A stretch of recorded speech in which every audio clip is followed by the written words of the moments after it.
Hello there. Are you ready to practice what we saw yesterday in real conversation? Well, just follow me. Come on. You seem much happier at work these days. I am. When I first started here, I wasn't used to the early mornings. I remember. You used to look half asleep in every meeting. That's true. But after a few weeks, I got used to waking up at 6. And now you're always the first person in the office. Yes, I'm used to the routine now. What about you? Did you always enjoy giving presentations? Not at all.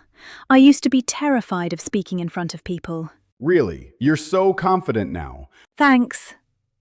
It took time, but I got used to speaking in front of groups.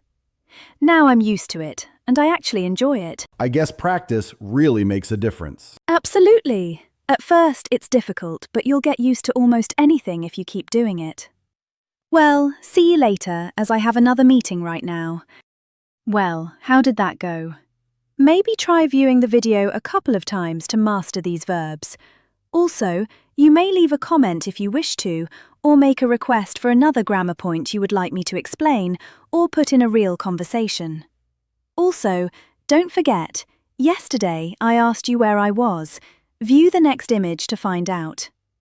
Thank you for watching, and see you next time. Bye! Speak English with Sue.